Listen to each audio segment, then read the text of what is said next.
भक्ष्याचा पाठलाग करताना हे बिबटे विहिरीत पडतात. अशा घटना जुन्नर विभागात सातत्यानं घडत असतात.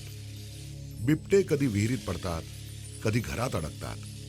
मग मानव बिबट संघर्ष निर्माण होतो आणि आठवण येते ती माणिकडोह येथील बिबट निवारा केंद्राची. त्याबद्दल माहिती घेऊया. काही वर्षांपूर्वीचं जुन्नर हा आहे महाराष्ट्राचा भौगोलिक परिसर.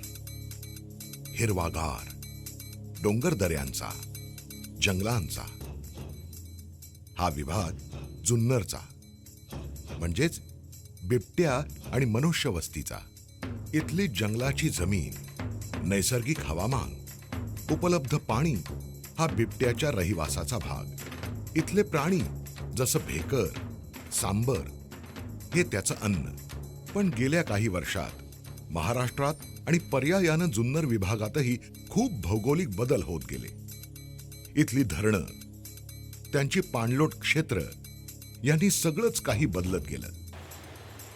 धरणांनी कालव्यांचं जाळं पसरलं, पाणी झालं मुबलक. मग माणूस सहज वळला नगदी पिकाकडे, म्हणजेच पैशाकडे. वाढत गेलं सारं, रुपयाचं शेत, केळीच्या बागा आणि टोमॅटोचे मळे. आणि बळीराजाची ती नैसर्गिक गरजच झाली जणू. परिणाम इतकाच झाला की राखीव जंगलं आणि मनुष्यवस्ती यामधलं अंतर हळूहळू कमी नाहीसच होऊ लागलं. त्यामुळे बिबट्याला राहायला जागा उरली नाही आणि त्याला शिकारही मिळेना. शेतकऱ्याला तर बरंच झालं. मुबलक पाणी आणि पोषक हवामान. तो वळला उसाच्या शेतीकडे आणि उसाचे फडच्या फड पसरायला सुरुवात झाली. त्यातच भर पडली साखर कारखान्याची आणि माणसांना गावातच रोजगार पण उपलब्ध झाला. उसाचं पीक तसं वर्षभराचं. एकदा उसाची लागवड झाली की वर्षांनीच तोडणी. पाणी सोडणं आणि पिकाची निगा राखणं एवढंच काम राहतं शेतकऱ्याला. तो रात्रीच पाणी देऊ लागला उसाला. मग बिबट्यानं काय करावं? पण बिबट्या स्वतःसाठी अनुकूल वातावरण करून घेणारा प्राणी. झालंच मग त्याचं आसपासच्या परिसरात भटकणं सुरू, भक्ष्याच्या आणि निवाऱ्याच्या शोधात. मग कुठे गाव डुकरं मारून खा, कधी पाळीव शेळ्या, नाहीतर अगदी सोपी शिकार म्हणजे भटकी कुत्री. गावच्या सुधारणेमुळे गाव डुकरांचा मोर्चा वळला उसाच्या शेतीकडे आणि त्यांच्या शोधात बिबट्या सुद्धा. आणि मग असा भरगच्च उसाचा फड आणि केळीच्या बागात ठरलं त्याचं लपण्याचं ठिकाण. इथेच मिळाली त्याला सोपी शिकार, निवारा आणि पाणीही. असं सुरक्षित ठिकाण मिळाल्यावर त्यांनी बागायती शेतींनाच आपलं घर केलं. तिथंच तो आपलं प्रजनन सुद्धा करू लागला आणि हेच त्याचं प्रजनन क्षेत्र झालं. बिबट्यांचा शेतात वावर वाढला आणि त्यामुळे लोक घाबरले. स्वतःच्या सुरक्षिततेसाठी उपाययोजना करू लागले. काही शेतकऱ्यांना एका अर्थाने दिलासा मिळाला की बिबट्यांनीच गाव डुकरांचा त्रास कमी केला. नाही, त्रास नाही काय, उलट आम्हाला चोरांपासून सावध, कोण भीतीने बाहेर पडत नाही.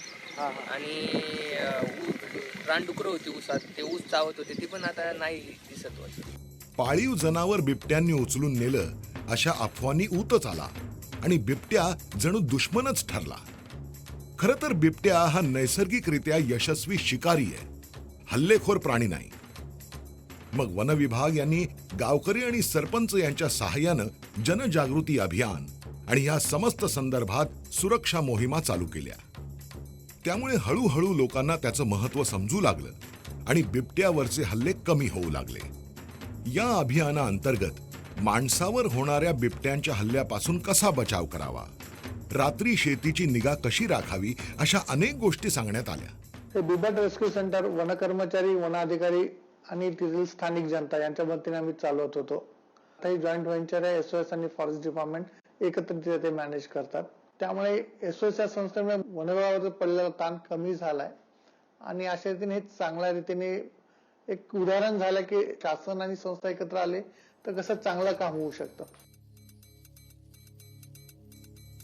हा विहिरीत पडलेला बिबट्या आज माणिकडोह बिबट निवारण केंद्र इथे आणलाय. हे केंद्र माणिकडोह धरणाच्या अगदी बाजूला असून याचं क्षेत्रफळ 4 हेक्टर आहे आणि हे पुणे शहरापासून 106 किलोमीटर आणि जुन्नर गावापासून 7 किलोमीटर अंतरावर आहे. हे केंद्र प्राणी संग्रहालय किंवा पर्यटन स्थळ नाही, तर फक्त बिबट निवारा केंद्र आहे. वन विभाग आणि वाईल्ड लाईफ SOS त्याचं परीक्षण करत आहेत. आता इथले पशुवैद्यकीय अधिकारी ह्या बिबट्याला तात्पुरतं बेशुद्ध करून त्याचं मोजमाप करतायत. त्याच्या रक्ताचा नमुना तपासणीसाठी घेतायत आणि त्याच्या जखमांची पाहणी करतायत. आता त्याच्यावर योग्य ते उपचार करून काही काळ त्याला त्यांच्या निरीक्षणाखाली ठेवण्यात आलंय. बघूया आता हे पशुवैद्यकीय अधिकारी काय माहिती देत आहेत. तर आमचं खरं काम आता सुरू झालेलं आहे. हा जो बिबट्या आहे, हा बिबट्या तणावमुक्त कसा करावा लागेल याची जबाबदारी आमच्यावर सगळ्यात महत्वाची असतं. कारण हा बिबट्या बिथरलेला असतो, चिडलेला असतो आणि तो स्वतःला कधी कधी जखमा पण करून घेतो. त्यामुळे या बिबट्याला तणावमुक्त करण्यासाठी काय काय उपाययोजना कराव्या लागतात ते आम्हाला बघावं लागतं. या सेंटरमध्ये एकदा बिबट्या आल्यानंतर आम्ही त्या बिबट्याला सेपरेट ठेवतो, तिथे कोणाला जाऊ देत नाही. आणि एकदा का तो तणावमुक्त झाला की त्यानंतर आमच्या दुसरी स्टेप आमची आहे की त्याला काही इंजुरी आहे का, त्याला कुठे जखम आहे का, आणि ती जखम असेल तर मग त्याला कशा पद्धतीनं हँडल करायचं आणि ते कशा पद्धतीनं त्याला उपचार करायचे यावर आमचा विचार सुरू होतो. त्या बिबट्याला उपचार केल्यानंतर तो बिबट्या कायमस्वरूपी इथं राहावा हे उद्देश आमचं नसतं. या माणिकडोह बिबट निवारा केंद्रामध्ये बिबट्या हा फक्त पांगळा असेल, बिबट्या हा फक्त लहानपणापासून इथेच वाढवलेला असेल किंवा बिबट्या हा म्हातारा असेल तरच आपण इथे ठेवतो. नाही तर आपण जे बिबटे ऍक्सिडेंटली विहिरीत पडलेले आहेत, घरात गेलेले आहेत, त्यांना आपण रेस्क्यू केलेला आहे, त्या बिबट्यांना किंवा जखम झालेल्या बिबट्यांना परत उपचार करून परत नैसर्गिक आदिवासात सोडतो. नैसर्गिक आदिवासात सोडताना त्या बिबट्याला आम्ही जिथून शिफ्टी सुरू होते तिथे आपण एक मायक्रोचिप फिट करतो. जर परत कुठे ट्रॅप झाला तर त्याचं ते अभ्यास व्हावा यासाठी ही मायक्रोचिप आपण तिथे फिट करत असतो. त्या जर माणिकडोह बिबट निवारा केंद्रातच ठेवायचा असं ठरलं गेलं, जर तो पांगळा झाला काही कारणानुसार किंवा अपंगत्व आलेला असेल तर आम्ही त्या बिबट्याला इथली जे व्यवस्थापन आहे ते या प्रकारे चालते की त्या बिबट्याचं जंत निवारण आम्ही करतो. त्या बिबट्याला लसीकरण इथेच केलं जातं. त्या बिबट्यांच्या विष्ठा आपण कलेक्ट करतो आणि त्या विष्ठामध्ये काही मिळतं का त्यानुसार आपण रोग निदान करून त्या बिबट्यांना वारंवार उपचार करत राहणे. दुसरा भाग असतो आमचा फिडिंगचा पार्ट असतो की एका बिबट्याला 2.5 ते 3 किलो एवढं खाद्य लागतं. तर कोणते बिबटे कोणत्या सीझन मध्ये कशा प्रकारे खातात याचा सुद्धा आम्हाला अभ्यास करावा लागतो आणि त्या प्रकारचं आम्ही खाद्य यांना देत असतो. या व्यतिरिक्त यांच्या बिहेवियर म्हणजे बिबट्यांचा स्वभाव हे प्रत्येक बिबट्यांचा स्वभाव हा वेगवेगळा असतो.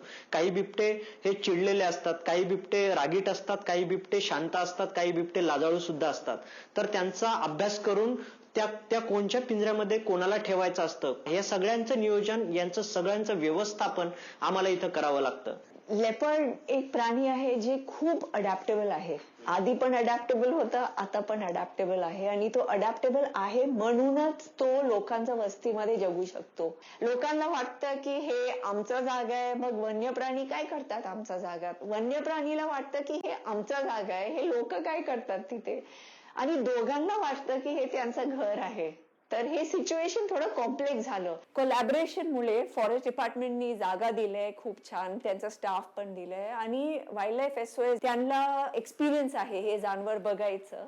तर हे दोन्ही मिळून ते जे सिनर्जी झालंय ते खूप चांगलं झालंय. आणि आता मी बघितलं की हे बेस्ट रेस्क्यू सेंटर आहे. आणि फक्त रेस्क्यू सेंटर नाही, म्हणजे जे एमर्जन्सीज होतात की बिबट्या विहिरीत पडलेला आहे, नाहीतर अवेअरनेस करायचं शाळामध्ये तिथे, तर हे वाईल्ड लाईफ SOS चे लोक जाऊन फॉरेस्ट डिपार्टमेंटला मदत करतात. आणि तसं झालंय इथे आणि ते खूप छान आहे आणि खूप चांगलं एक्झाम्पल पण आहे दुसऱ्या डिपार्टमेंट्सला एक्सेप्ट करायला. 2001 पर्यंत बिबट निवारा केंद्र एक रोपवाटिका होती. जसजसं बंदिस्त बिबट्यांचं प्रमाण वाढत गेलं तसतशी रोपवाटिकेत असणाऱ्या तात्पुरत्या पिंजऱ्यांची संख्या कमी पडू लागली. पण बिबट्यांची संख्या वाढत चालली होती. त्यामुळे या रोपवाटिकेचं रूपांतर बिबट निवारा केंद्रात झालं. त्यानंतर 2006 मध्ये बिबट निवारा केंद्रात कायमस्वरूपी आणि दिवस रात्र स्वरूपाचे पक्के 8 पिंजरे तयार करण्यात आले. तसंच 2012 मध्ये सेंट्रल झू ऑथॉरिटी दिल्ली यांच्याकडील मापदंडानुसार 10 अत्याधुनिक नवीन पिंजरे तयार करण्यात आले. त्यामध्ये साधारणतः एका बिबट्याला 250 स्क्वेअर मीटरची जागा उपलब्ध करून देण्यात आली. तसंच त्यांना नैसर्गिक अधिवासाच्या सुविधा उपलब्ध करून देण्यात आल्या. जुन्नर वन विभागात वाढती लोकसंख्या, सिंचनामुळे बदललेली शेती व्यवस्था, ह्या वाढलेल्या बागायतीत मिळणारा निवारा, सहज खाद्य, या सर्व पोषक अधिवासामुळे बिबट्यांचं प्रमाण हे वाढलं आहे आणि पर्यायानं मानव बिबट संघर्ष होत आहे. अशा बिबट्यांना पिंजरा बंदिस्त करून माणिकडोह येथील निवारा केंद्रात नेऊन ठेवणं हा पर्याय नाही. तसंच ती योग्य उपाययोजना सुद्धा नाही. नैसर्गिकरित्या राहणं हा आपल्यासारखाच बिबट्याचा सुद्धा अधिकार आहे. बिबट निवारा केंद्रात मानव बिबट संघर्षात अडकलेले बिबटे, अपघाती बिबटे किंवा जखमी झालेले बिबटे यांचं संगोपन केलं जातं. वेळोवेळी त्यांच्यावर संशोधन केलं जातं आणि यावर आधारित जनजागृतीही केली जाते. अशा प्रकारे बिबट्यासाठी उपचार आणि संगोपन करणारं राज्यातलंच नव्हे तर देशातलं हे बिबट्यासाठीचं एकमेव सुसज्ज केंद्र आहे. आणि मानव बिबट संघर्ष कमी करण्यासाठी हे केंद्र सातत्यानं मौलिक प्रयत्न करत आहे आणि करत राहील. जुन्नर क्षेत्र हे शेतीप्रधान आणि त्यातला बिबट्याचा वावर हा आपणा सर्वांनाच भूषणावह. त्यामुळे तुम्हा सर्व शेतकरी मित्रांना सांगावंसं वाटतं की तुम्ही जगा आणि त्यालाही तुमच्या सोबत जगू द्या.